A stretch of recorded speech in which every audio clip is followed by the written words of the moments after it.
Most leadership assumes that playing field is level, that the rules are clear, the lanes are open, and if you work hard enough, you naturally move forward.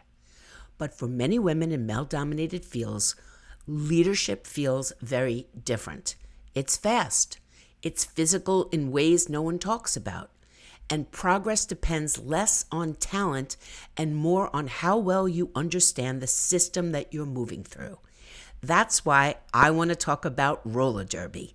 From the outside, roller derby looks chaotic, loud, aggressive, almost impossible to follow. But inside the track, it's governed by precision, positioning, and strategy. Advancement does not happen by accident. You don't wait for permission. You move when the opening appears or you lose it. Roller derby is built on three forces that decides who gets ahead and who gets stalled: momentum, barriers, and the power of the pack. Once you understand those forces on the track, you start to recognize them everywhere else, especially in leadership environments where women are still learning how to move inside systems that weren't designed with them in mind. In roller derby, momentum is everything. Skaters don't advance in one dramatic sprint. They move in short, intentional bursts. Push, assess, adjust, then push again. Momentum is created by motion, not hesitation. Hesitation can trigger self-doubt. We wait until an idea is fully formed. We stay quiet until we're absolutely certain. We prepare more, we polish more, and then maybe we speak. On the track, that pause is costly. Hesitation does not create safety. It creates vulnerability. Momentum builds where movement is visible. When others can see that you are advancing with intention, they respond. They adjust. They make space. They follow your pace. Small, consistent actions change perception. A question asked, a decision voiced, a position held. Over time, those actions compound into authority. Momentum is not speed. Speed burns out. Momentum carries you forward even when the track tightens. Once momentum is established, stopping it takes effort. Maintaining it takes awareness. For women navigating leadership, momentum is often the first signal that says, she is not waiting. She is moving. In roller derby, momentum alone is not enough. Every skater eventually meets resistance. Bodies form walls, lanes disappear, the track tightens. Barriers are not accidental. They are part of the system.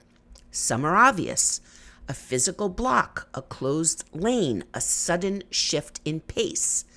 Others are harder to see: positioning, timing, who controls the space around you. Progress depends on recognizing what is blocking your path in real time, forming a strategy, then breaking through the block. On the track, skaters don't take barriers personally. They don't stop to argue with them. They don't question whether they belong there.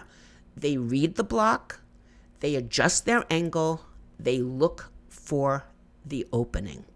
Leadership works the same way. Barriers show up as unconscious bias, invisibility, and resistance to change. They appear as being talked over, as ideas gaining traction only when repeated by someone else, as standards that shift depending on who is speaking. These barriers aren't walls. They are bridges to information. Information about where power sits, how the system is currently organized, about what needs to be navigated, not absorbed. On the track, pushing harder into a solid wall wastes energy. Strategic movement is about knowing when to redirect, when to wait a half a second, and when to call in support. Barriers don't mean stop, they mean adapt. And the skaters who advance are not the ones who never get blocked. They're the ones who know how to read the track when they do. In roller derby, no one wins alone. Momentum matters, strategy matters, but the pack decides everything. The pack controls the pace of the game. It creates openings where none seem to exist. It absorbs the impact so one skater can move forward. This is the part people miss when they watch from the outside. Advancement is not always self-propelled. Often it is collective. Teammates block, they shield, they physically push someone ahead so she can break through the resistance and gain ground. The strongest skater in the world still needs the pack. Leadership works the same way. Despite the stories we like to tell about individual success, progress rarely is solo. It's shaped by who is around you, who clears space, who holds the line when pressure increases. This is why community is not a nice to have. It is a strategy. It amplifies momentum. It reduces the impact of barriers. It allows women to move faster and farther than they could alone. And here's the important part.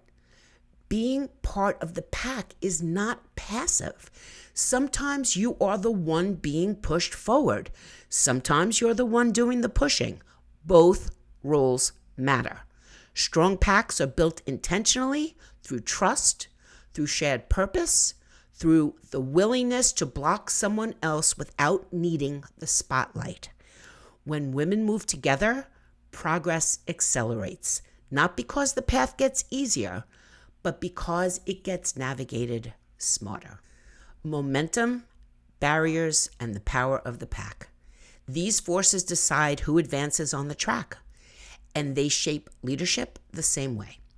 Momentum comes from motion, barriers offer information, not limits, and the pack determines how far and how fast progress is possible. Once you see leadership this way, the questions change. It's no longer, am I ready? It becomes, am I moving? It's no longer, why is this hard? It becomes, what is this telling me? And it's no longer, can I do this alone?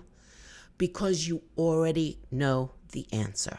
This DebTalk was inspired by watching someone who understands these dynamics instinctively. Someone who creates momentum, navigates barriers, and strengthens the pack without needing the credit. Today happens to be her birthday, and this talk is in honor of her. And for every woman learning how to move with intention, read the track clearly, and push others forward as she goes. Because leadership isn't about waiting for space to open. It's about knowing how to move, who to move with, and when to push.